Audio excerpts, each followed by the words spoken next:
Last episode में हमने देखा था युहाओ ने 100 ईयर ओल्ड बीस्ट को मार डाला था, जिसकी वजह से बीस्ट किंग बहुत ज्यादा गुस्से में आ चुका था और मिस्टर यन युहाओ को अपने साथ ऑफिस आने को कहते हैं। तो इसके बाद हम देखते हैं मिस्टर यन युहाओ से कहने लगते हैं बीस्ट किंग थोड़ा गुस्से वाला जरूर है, लेकिन वो बुरा आदमी बिल्कुल भी नहीं है और वो तुम्हें फेवर करना चाहता है, लेकिन इसके लिए तुम्हें सब सच सच बताना होगा। असल में मिस्टर यन युहाओ की पावर्स के बारे में जानना चाहता था। नेक्स्ट सीन में हम देखते हैं मिस्टर फैन डीन क्विन से कहते हैं मुझे युहाओ पर पूरा यकीन है, वो आउटर कोर्ट यार्ड से ग्रेजुएट होने से पहले लेवल 5 सोल इंस्ट्रक्टर जरूर बन जाएगा और वो इनर कोर्ट यार्ड डिसाइपल जरूर बनेगा। मिस्टर फैन की ये बात सुनकर डीन क्यान कहने लगता है युहाओ के पास तो सच में बहुत ही ज्यादा एक्स्ट्रा ऑर्डिनरी पावर्स है, लेकिन हम युहाओ के साथ इतना ज्यादा रिजिड नहीं हो सकते। मिस्टर फैन डीन क्यान से कहने लगते हैं आखिर आपके कहने का क्या मतलब है। तो डीन क्यान उससे कहने लगते हैं अगर युहाओ अल्टीमेट इंडिविजुअल सोल्जर बनने में कामयाब हो गया तो हम फ्यूचर में युहाओ की कल्टीवेशन प्रैक्टिस को इनहैंस करेंगे। मिस्टर फैन डीन क्यान से कहने लगता है क्या ये बहुत ज्यादा रिस्की नहीं होगा।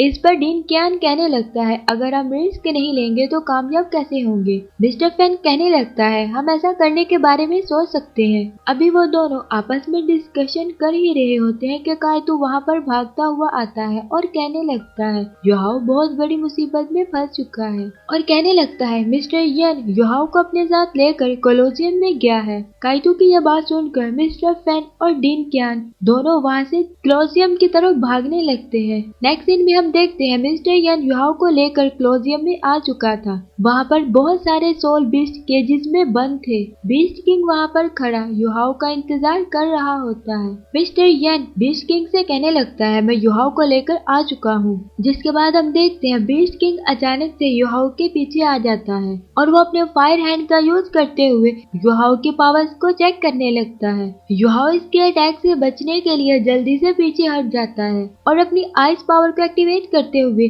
बीस्ट किंग के साथ फाइट करने के लिए रेडी हो जाता है और युहाओ का आइस एट्रीब्यूट वाला सोल रिंग भी एक्टिवेट हो जाता है, जिसे देखकर मिस्टर यन बहुत ज्यादा हैरान हो गया था और कहने लगता है ये तो एक्सट्रीम आइस वॉल है। युहाओ अपने फर्स्ट सोल स्किल अर्थ वॉरियर को भी एक्टिवेट कर लेता है। बीस्ट किंग कहने लगता है मुझे यकीन नहीं आ रहा कि युहाओ एक ग्रेट वॉरियर है। इसकी तो ice emperor scorpion being power ने मेरी फायर पावर को सप्रेस कर दिया है। बीस्ट किंग अपने फायर अटैक को रोक देता है और युहाओ से पूछने लगता है तुम्हारे 2 मिलियन ईयर ओल्ड सोरिंग के साथ क्या हुआ है और अब ये 1000 ईयर ओल्ड सोरिंग कैसे हो गया। मिस्टर यन और सोल बीस्ट ये समझ चुके थे कि युहाओ के पास ट्विन मार्शल सोल्स हैं। युहाओ इन दोनों से कहने लगता है आप दोनों ने बिल्कुल सही अंडरस्टैंड किया है। बिग सोल बिग क्रैब मेरा सेकंड मार्शल सोल है। नेक्स्ट सीन में हम देखते हैं दाई होआबिन और इसके फ्रेंड युहाओ के बारे में ही बात कर रहे होते हैं और उन्हें समझ भी नहीं आ रहा था कि युहाओ के पास इतना पावरफुल सोल रिंग कैसे आ गया। जोनू भी कहने लगती है हम युहाओ की टीम से किसी भी सूरत में हार नहीं सकते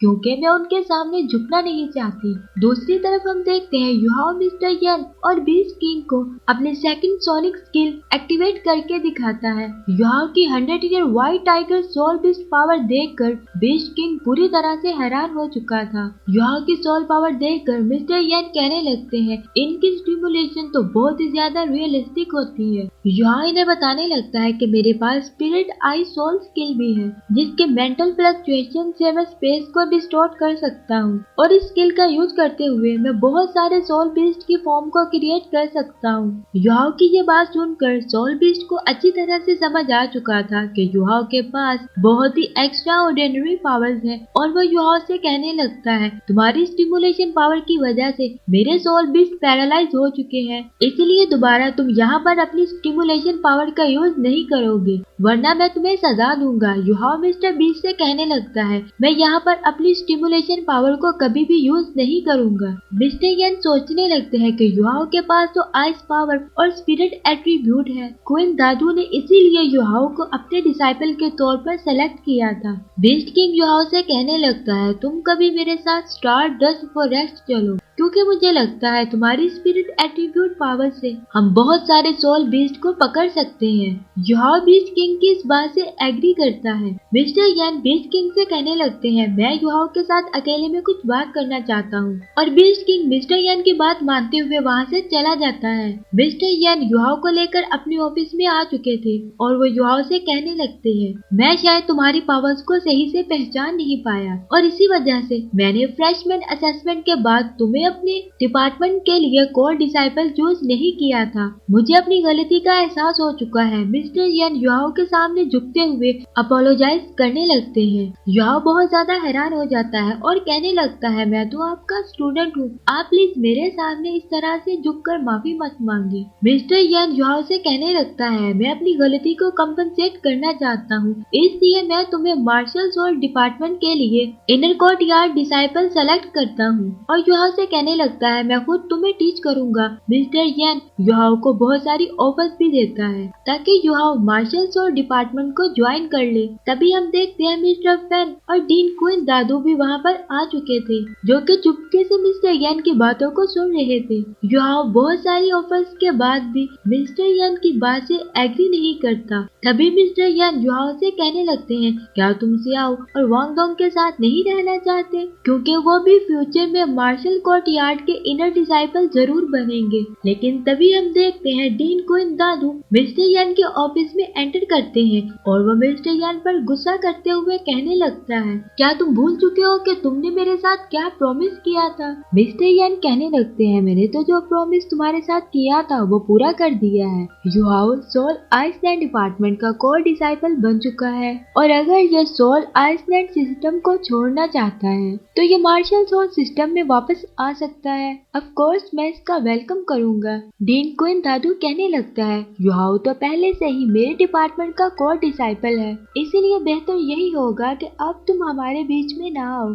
लेकिन मिस्टर यान वाइस डीन की ये बात इतनी आसानी से कहाँ मानने वाले थे और वो दोनों युहाओ के लिए आपस में फाइट करने लगते हैं। इसके बाद हम देखते हैं वहाँ पर कोई टीचर आ जाती है जो इन दोनों से कहने लगती है, क्या तुम मेरी बात मानोगे। नेक्स्ट सीन में हम देखते हैं युहाओ वांग डोंग और सियाओ के साथ होता है। सियाओ युहाओ से पूछने लगती है, मिस्टर यान और वाइस डीन के फाइट के बाद वहाँ पर क्या हुआ था। युहाओ सियाओ को बताने लगता है कि वहाँ पर कोई टीचर आ गई थी, जिसके बाद उन लोगों ने डिसाइड किया था कि वो पवेलियन मीटिंग में इसके बारे में डिसाइड करेंगे। वांग डोंग युहाओ से कहने लगता है, तुम तो बहुत ज्यादा लकी हो। नेक्स्ट सीन में हम देखते हैं इनकी असेसमेंट फिर से स्टार्ट हो चुकी थी, जहाँ पर जुलू एक 100 ईयर ओल्ड सोल बीस्ट मेंटिड के साथ फाइट कर रही होती है। अकेडमी ने युहाओ को स्टिमुलेशन पावर यूज करने से मना कर दिया था और युहाओ की लास्ट फाइट को भी काउंट नहीं किया गया था, इसीलिए युहाओ को असेसमेंट टेस्ट दोबारा से देने के लिए कहा जाता है। दूसरी तरफ हम देखते हैं जुलू बहुत ही आसानी से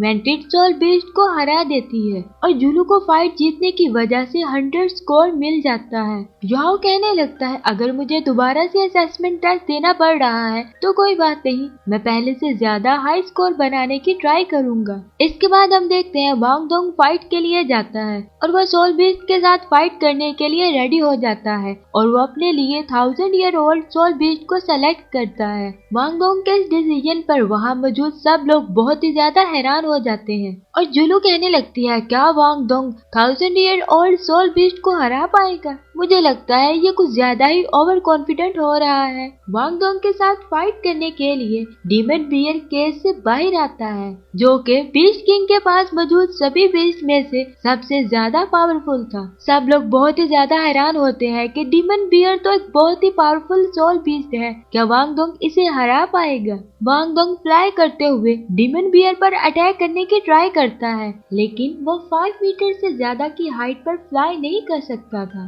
बीस्ट किंग वांग डोंग को बताने लगता है, तुम 5 मीटर से ज्यादा की हाइट पर फ्लाई नहीं कर सकते। वांग डोंग डीमन बियर पर अटैक करने के लिए दोबारा से आगे बढ़ता है और लगातार डीमन बियर पर अटैक करने लगता है। वांग डोंग अपनी फर्स्ट सोल स्किल विंग गिलियोटाइन को भी एक्टिवेट कर लेता है और अपनी इस फर्स्ट सोल स्किल का यूज करते हुए वो डीमन बियर पर अटैक करने लगता है। डीमन बियर भी अब बहुत ज्यादा गुस्से में आ चुका था और वो भी अपनी पावर्स को एक्टिवेट करना स्टार्ट कर देता है। डीमन बियर बहुत ही ज्यादा खतरनाक तरीके से वांग डोंग पर अटैक करने लगता है। वांग डोंग खुद को डीमन बियर के अटैक से बचाने के लिए पूरी ट्राई करता है। वांग डोंग की पावर्स डीमन बियर की पावर के सामने कम पड़ने लगी थी। वांग डोंग डीमन बियर की सिस्मिक पावर का मुकाबला नहीं कर पा रहा था। टीचर जामा वांग डोंग के लिए बहुत ज्यादा परेशान होने लगती है क्योंकि डीमन बियर के अटैक की वजह से वांग डोंग बेहोश होने लगता है। वांग डोंग डीमन बियर के पावर के सामने अब कुछ भी नहीं कर पा रहा था और हम देखते हैं डीमन बियर वांग डोंग को निगल लेता है। टीचर जामा मिस्टर यान से कहने लगती है, मेरे ख्याल से इस फाइट को हमें रुकवा देना चाहिए।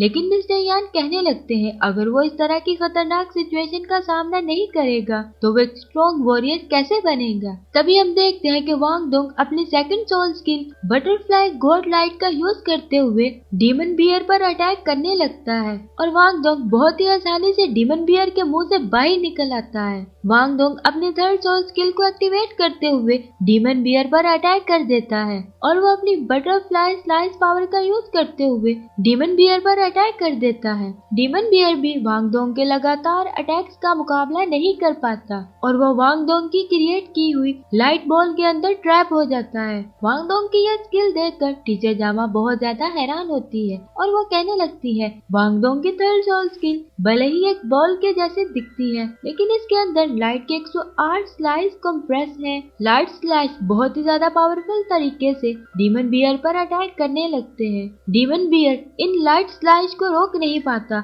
और अपने बीस्ट को बचाने के लिए बीस्ट किंग जल्दी से वहां पर आ जाता है। डीमन बियर दोबारा से वांग डोंग पर अटैक करना चाहता था लेकिन वो वांग डोंग की पावर्स को देखकर पीछे हट जाता है। इस तरह से वांग डोंग इस फाइट को जीत जाता है और मिस्टर यन ये अनाउंसमेंट करते हैं कि युहाओ को बेसिक पॉइंट में से 100 पॉइंट दिए जाते हैं और इसे अपनी कॉम्बैट स्किल का सही से यूज करने की वजह से 50 एक्स्ट्रा पॉइंट दिए जाते हैं और वांग डोंग को टोटल 150 पॉइंट मिल जाते हैं। लेकिन तभी मिस्टर यन कहने लगते हैं, डीमन बियर का डिफेंस पावर सभी मिलेनियम बीस्ट में से पावरफुल होता है, इसलिए हो सकता था वो तुम्हारे फाइनल ब्लो के अगेंस्ट फाइट कर सकता, जिसकी वजह से तुम बहुत ही बुरे तरीके से इंजर्ड हो सकते थे। इसीलिए मिस्टर यन वांग डोंग के 40 पॉइंट्स को डिडक्ट कर लेते हैं और वांग डोंग का फाइनल स्कोर 110 बनता है। वांग डोंग मिस्टर यन की ये बात सुनकर बहुत ही ज्यादा उदास हो जाता है। मिस्टर यन कहने लगते हैं, असल जोल मास्टर वही होता है जो कि एक बैटल में सबसे पहले खुद को प्रोटेक्ट करे।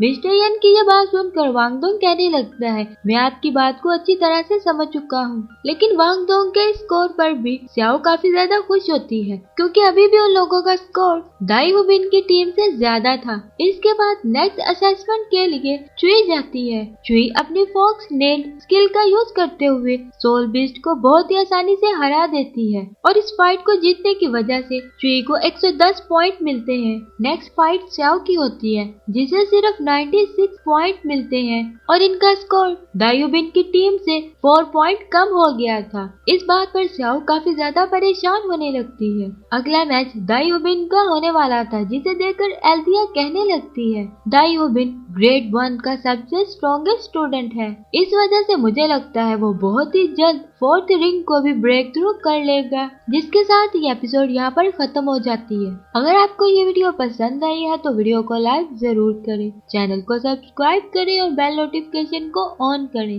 ताकि इस सीरीज की नेक्स्ट वीडियो आप जरूर देख सकें।